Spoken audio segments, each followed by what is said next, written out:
प्रदीप जी, फैसला तो ले लिया, फैसला सिर्फ कांवड़ के यात्रियों के लिए था या उसके पीछे बहुत कुछ छुपा है? 10 सीटों का उपचुनाव और अपने ब्रांड के पॉलिटिक्स। नहीं, 10 सीटों का उपचुनाव तो बहुत तात्कालिक मामला है। मुझे लगता है बीजेपी जो पिछले काफ़ी समय से नैरेटिव वॉर में पिछड़ रही थी, तो वो नैरेटिव का इनिशिएटिव लिया है योगी जी ने कि हमारा जो कोर है वो हमारी आइडियोलॉजी है। अगर हमको वोट मिलेगा तो इसी पर मिलेगा, इससे हम बाहर जाएंगे। जैसे ही पॉलिटिक्स लोकलाइज्ड होगी, जाति पर जाएगी, बीजेपी के लिए मुश्किल आ जाएगी। तो जब तक राष्ट्रवाद और हिंदुत्व मुद्दा रहेगा तब तक बीजेपी फायदे में रहेगी। ये वो इस स्टैंड के जरिए जो है ये मैसेज देने की कोशिश कर रहे हैं, और इसके जरिए जो बीजेपी के अंदर की लड़ाई, मतभेद, कौन जिम्मेदार नहीं, ये सारी जो बहस चल रही थी उसको भी एक तरह से उन्होंने ख़त्म कर दिया, बंद कर दिया। तो अब आप देखिए, हम लोग इतने दिन से चर्चा कर रहे थे लगातार बीजेपी में क्या हो रहा है, कौन नाराज़ है, कौन खुश है, कौन जिम्मेदार है, कौन किसकी ज़्यादा जिम्मेदारी बनती है। आज इस पर बात कर रहे हैं, तो उन्होंने नैरेटिव चेंज कर दिया, एजेंडा चेंज कर दिया। तो शिवम, सब लोग जो कोशिश कर रहे थे पार्टी के भीतर भी और विपक्ष भी कि योगी जो है थोड़ा बैकफुट पर जाएंगे, नतीजे उनके फेवर में नहीं आए हैं, यहाँ पर फ्रंट फुट पर खेल रहे हैं वो। देखिए, मुझे लगता है कि राजनीतिक समझ मेरी बहुत ज़्यादा कम है, और प्रदीप जी से बराबरी की बात अगर करें तो वो तो है ही नहीं, फिर आप जीरो समझिए इसको। अब इसके पीछे का इम्पैक्ट क्या है, कौन फ्रंट फुट पर था, कौन बैक फुट पर था, वो तो सीनियर लोग ही ज़्यादा इस बात को एनालिसिस कर सकते हैं। मेरे हिसाब से ये एक रिलीजियस विषय था, वहाँ पर कुछ कंप्लेन आई, कंप्लेन आने के बाद पता चला कि इस तरीके से नाम बदल कर जो चीज़ें हो रही हैं उस पर कुछ होना चाहिए। जाहिर है वहाँ पर अधिकारी ने उस पर काम करते हुए कहा कि ये नहीं होना चाहिए। 4 करोड़ लोग जब एक धार्मिक जलसे में शामिल हों, और वो 4 करोड़ लोग, मैं मानता हूँ और जानता भी हूँ कि बहुत सारे हिंदू ज़्यादातर नॉनवेज खाते हैं, वो लोग भी अगर उन दिनों में या फिर उस एक महीने में लहसुन और प्याज भी छोड़ दें, और जब वो किसी धर्म से नफरत नहीं है यहाँ पर, जब वो किसी ढाबे पर जाए, वैष्णव ढाबा उस पर लिखा हुआ हो और वो किसी मुस्लिम का ढाबा है, तो जाहिर है जो आदमी अब से 10 दिन पहले तक उन्हीं बर्तनों में, उन्हीं जगहों पर मीट बना रहा था, कोई बुराई नहीं है, वो आदमी बदले नाम देखकर, जिस आदमी ने महीने से वो खाना छोड़ा हुआ है अपने रिलीजियस बिलीफ के लिए, जब वहां पर जाकर खाएगा तो उसके लिए गलत चीज है। दूसरी बात, मैं एक चीज और भी मानता हूं कि 2006 में यह एक्ट ऑलरेडी बना था, FSSAI, उसमें साफ कहा गया है कि जो भी कोई व्यक्ति कोई भी रेडी से लेकर और बड़े 5 स्टार तक चीजें चलाता है उसको एक सर्टिफिकेट लगाना है। मैं मानता हूं इसमें कोई गुनाह नहीं है, लेकिन लोगों को पता नहीं क्यों लगा सडनली। अभी तक कल परसों तक जो बार बार लोगों से पूछते फिरते थे ना, बताओ भाई तुम वाल्मीकि, तुम जाट, तुम ठाकुर, तुम ब्राह्मण, तुम अगड़े, तुम पिछड़े, ये सब पूछ रहे थे। पलटकर एक आदमी ने, एक अधिकारी ने बस इतना पूछा था कि भाई आपका नाम क्या है, वो नाम लगा दो, तो एकदम कहने लगे नहीं नहीं नहीं नहीं नहीं, ये तो नहीं होना चाहिए, तो धार्मिक चीजें हैं, ऐसे कैसे सेक्युलरिज्म में हो सकता है। मुझे लगता है बस उतना सा विषय है।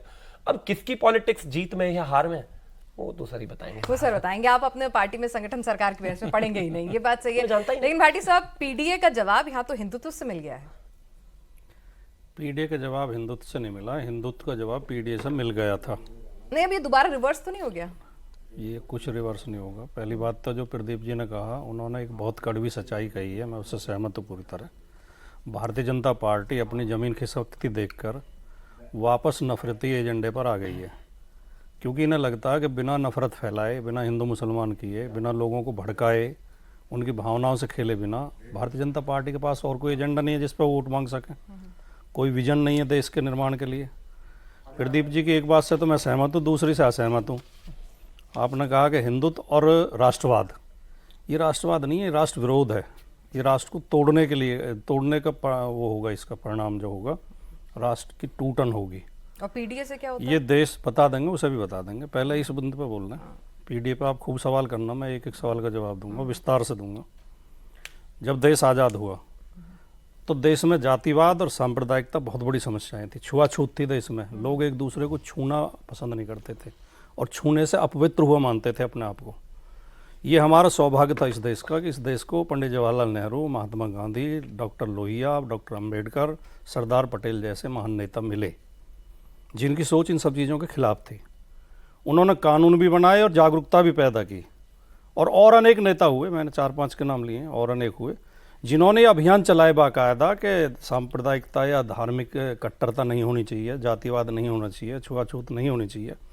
और काफ़ी हद तक हम उनसे दूर होते गए। लेकिन जब से भारतीय जनता पार्टी इस देश में मजबूत हुई है और भारतीय जनता पार्टी सत्ता में आई है, वो दोबारा पुराने एजेंडे पे लेकर आ रहे हैं देश को। हमारे नेताओं ने अभियान चलाए थे कि नाम भी ऐसे होने चाहिए जिससे आदमी की जाति का और धर्म का पता न चले। लोहिया जी का ये बड़ा अभियान था कि नाम ऐसे हो हिंदू मुसलमान का पता न चले, जातिगत टाइटल ना लगाएं लोग अपने नाम के पीछे। यह अभियान चला था, सफल कितना हुआ कितना नहीं हुआ वो एक अलग दूसरा विषय। अब ये इस एजेंडे पे ला रहे हैं कि दुकानदारों को नाम टांगने पड़ेंगे। और अब अभी तो हिंदू मुसलमान की बात थोड़ी बहुत है दिमाग में, वैसे तो जब नाम टकेंगे तो ये भी पता चलेगा कौन पंडित जी हैं, कौन गुप्ता जी हैं, कौन ओबीसी हैं, कौन एससी हैं, और नाम से तो सभी पता चलेगा फिर। तो उसमें दिक्कत कहाँ होगी? नहीं, अगर आपको दिक्कत नहीं, नहीं है पूछ तो रही हूँ, हमें मतलब दिक्कत मैं- है। हमें दिक्कत है। हमें दिक्कत इसलिए है कि जो या तो हम कहें कि फिर उसी मुद्दों पर आया कि हमारा संविधान गलत है, उसे बदल दो पूरी तरह।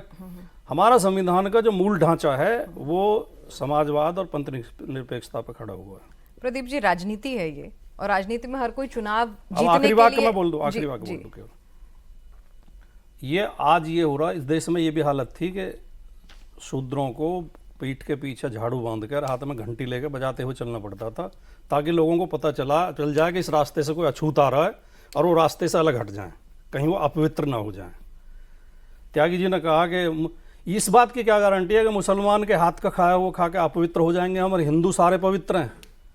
हिंदू क्या क्या पाप करके आया जिसने दुकान पर बैठा, जो इसकी क्या गारंटी है? इसके लिए तो फिर कोई और टेस्ट कराना पड़ेगा। ठीक है,